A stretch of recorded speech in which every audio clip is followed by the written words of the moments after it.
Opa, tudo bem? Meu nome é Diego e hoje eu vim falar sobre Noites Brancas do Fyodor Dostoiévski. Como de costume, eu vou falar um pouquinho sobre a edição primeiro que eu li, né? E depois eu falo um pouquinho sobre a história. Mas a edição em si é da Editora 34. A Editora 34 tem uma vasta gama de livros russos, então ela é muito conhecida por boas edições de literatura russa, principalmente, com boas traduções e afins. A edição em si ela é bem simples, não é nada muito inovador.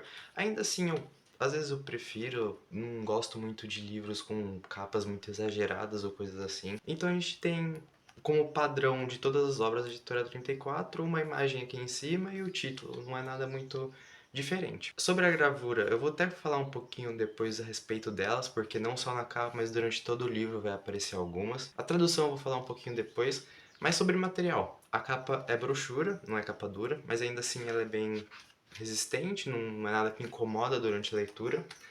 As páginas são de extrema qualidade, assim, não é nada que incomode. Tanto para leitura não é algo muito branco, sabe? É algo mais amarelado, o que traz um conforto maior realmente. O tamanho de letra não é uma questão que também atrapalha muito. As páginas são grossas, então você pode fazer marcações se você quiser e não precisa se preocupar a respeito de se vai passar ou não. Como eu falei anteriormente, durante todo o livro a gente acha diversas gravuras, como por exemplo esta daqui, o que traz um tchan, né, a mais assim pro livro, né, que é algo mais agradável, algo mais interessante você ter uma referência ali, mesmo que seja algo mais moderno e não necessariamente seja muito claro o que representa, fica mais bonito visualmente, né, esteticamente, e isso acaba que influencia assim na leitura. Outro ponto muito importante para falar também são a respeito das notas dos tradutores. Por exemplo, aqui no rodapé da página a gente tem algumas notinhas a respeito de coisas, geralmente é a respeito da cultura mesmo, alguma informação, algum lugar, e daí o tradutor ele especifica o que significa. Então isso é muito interessante também, dá um complemento muito grande à leitura.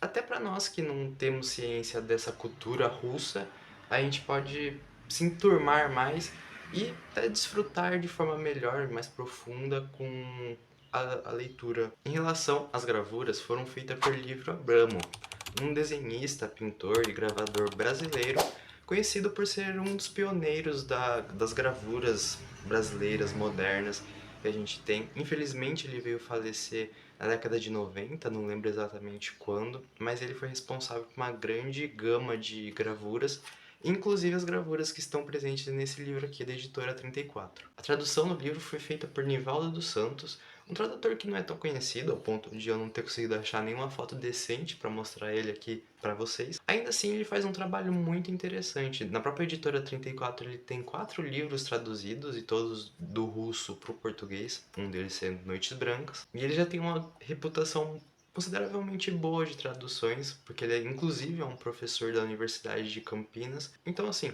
é uma tradução muito boa, muito interessante, ao ponto de a gente ter ótimas notas também de tradução para nos auxiliar durante a leitura e compreender algumas coisas que não fazem parte da nossa cultura. Então, é uma tradução assim que eu particularmente gosto muito. Em relação a Dostoiévski, ele nasceu em Moscou em 1821 e desde o início de sua vida ele já foi muito atormentado por perdas e constantes lutos por entes queridos. A primeira de sua perda significativa foi a de sua mãe, em 1837, o que levou ele um ano depois a seguir uma carreira militar, onde ele teve pela primeira vez o seu contato com a literatura russa, francesa, entre outros. Em 1844, quando ele já tinha perdido seu pai por uma outra tragédia muito grande, ele resolve largar a carreira militar e seguir a sua vida como escritor, onde ele já estava tendo mais um interesse assim. É nessa época que surge o primeiro romance dele, Gente Pobre, e logo depois de uns anos assim, surge o Noites Brancas, que a gente está falando aqui hoje. Já introduzindo um pouco a respeito do livro, a gente pode perceber que como era uma das primeiras obras dele, tem uma certa inocência, um certo romantismo assim com a vida, que é diferente assim, que a gente não vê em outras obras mais atuais dele. Um ano após a publicação de Noites Brancas, Dostoiévski foi preso. O motivo é que Dostoiévski ele participava de um grupo de revolucionários da época, onde na verdade ele nem tinha tanto interesse assim nas ideologias e afins, mas uma coisa que chamava muita atenção nele nesses grupos era que ele tinha disponibilidade de ler obras que eram proibidas pelo governo da época. Mas por fim, acaba que ele foi descoberto, preso e condenado à morte. Mas momentos antes de ser executado, muito pouco tempo antes mesmo, dizem que ele já estava indo em direcionamento ao fuzilamento. A pena dele foi revogada e trocada por 4 anos de trabalho forçado. Alguns dizem que esse lance de condenarem à morte e depois revogarem, na verdade era uma estratégia do governo da época para causar certa tortura psicológica e até mesmo medo. Não sabe se dizer certo que se realmente Dostoiévski ia ser morto ou não, mas foi o que aconteceu. Já falando um pouquinho mais sobre a história, a gente tem um personagem muito peculiar, no qual ele não é nomeado também, mas eu vou falar, me referir a ele como sonhador. E isso vocês já vão entender o porquê daqui a pouco. Esse sonhador é um rapaz consideravelmente jovem, com cerca ali dos seus 26 anos, mais ou menos, que inclusive era mais ou menos a idade de Dostoiévski quando ele escreveu essa obra. E ele é um rapaz muito peculiar, assim, com coisas muito interessantes, características muito únicas. Os seus momentos mais prazerosos em sua vida era quando ele saía do trabalho, no qual não é especificado qual que era. Durante esse longo caminho, ele tinha a possibilidade de admirar a cidade que ele morava, que era a capital da época ali da Rússia, que era São Petersburgo. E durante essa admiração excessiva que ele tinha, onde ele percebia toda a estrutura e as pessoas vivendo e afins, era algo que trazia muito prazer para ele.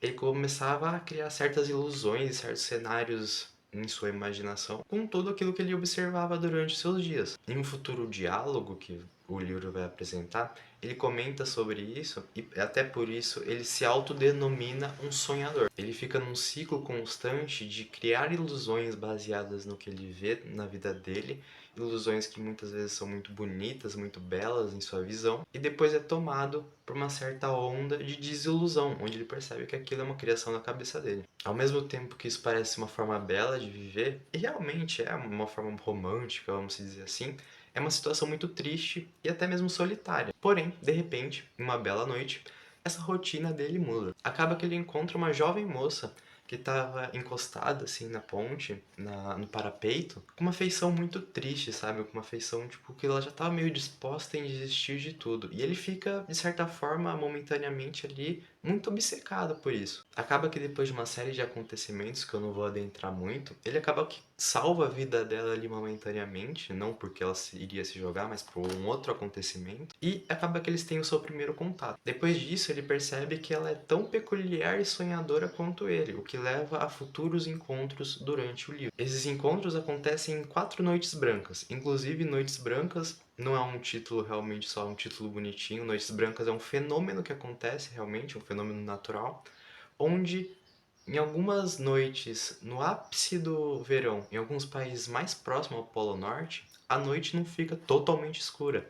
O sol ainda não se põe totalmente. Então ela fica razoavelmente clara ali, até com um ambiente mais romântico, sabe? Onde Dostoiévski realmente aproveita muito bem. No total, são 4 noites, onde os personagens vão se encontrar novamente e cada vez vão se conhecendo mais e fortalecendo a sua relação. A gente entende o porquê que aquela moça que antes ele nunca tinha encontrado estava lá naquela ponte, estava tão triste. E a gente vai entendendo também um pouquinho mais sobre o nosso próprio personagem, o protagonista. E por que que ele é daquela forma, e o que levou ele a ser daquele jeito. Então, durante a obra e durante as noites, eles vão se conhecendo e a gente vai conhecendo eles melhor. Eu não vou me aprofundar muito mais na história, porque o livro é muito curto, então se eu falar muito mais, eu vou acabar contando a história inteira. Mas é um livro muito bom. Assim, ele tem um final muito, não diria que inesperado, porque eu não achei tão inesperado, mas ainda assim ele é muito profundo, ele é muito diferente. Confesso que eu achei muito interessante esse lado romântico do Dostoiévski, que eu nunca tinha visto antes, assim.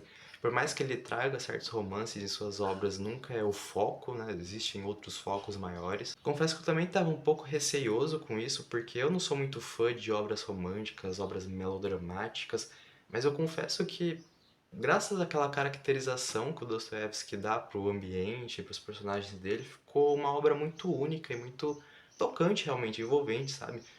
De certa forma dá um apertozinho no peito, assim, quando você vê a história se desenrolando e afins. Mas é isso, eu espero que vocês tenham gostado dessa resenha. É um livro muito curtinho, um livro muito gostoso de ler, assim, dá pra tranquilamente ler em um dia. Eu com certeza recomendo leitura, né? Eu sou muito fã de Dostoiévski e das obras dele. Então essa não foge também, eu gosto muito da qualidade dela. Com certeza recomendo essa edição, uma edição muito interessante, tem uma tradução muito legal. Tô voltando aos poucos aqui no canal, trazendo mais conteúdo, algumas coisinhas diferentes. Inclusive agora no finalzinho do vídeo vai ter um trailer por um vídeo que eu quero fazer futuramente. Ainda não tem uma data de lançamento, talvez ainda saia outro vídeo antes dele. Mas eu quero fazer ele um pouquinho mais com calma, assim. Já é um assunto mais diferente, não é relacionado a livro, essas coisas. Mas eu espero que vocês gostem. Muito obrigado por vocês que assistiram até aqui. Obrigado pelo apoio que vocês têm dado durante todo esse tempo, mesmo eu ficando um tempinho longe do canal. Muito obrigado mesmo. Deus abençoe profundamente cada um de vocês. Um forte abraço e tchau.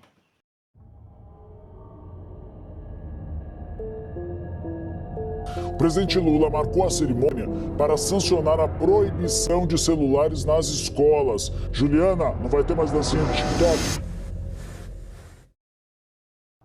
Aula de história, estudantes fora do lugar. Em meio à bagunça, o professor agarra a aluna por trás e beija, morde a orelha da adolescente de 11 anos. Repare que uma amiga se aproxima e puxa a aluna, tira a jovem dos braços do professor. Cara, eu tenho uma ligação que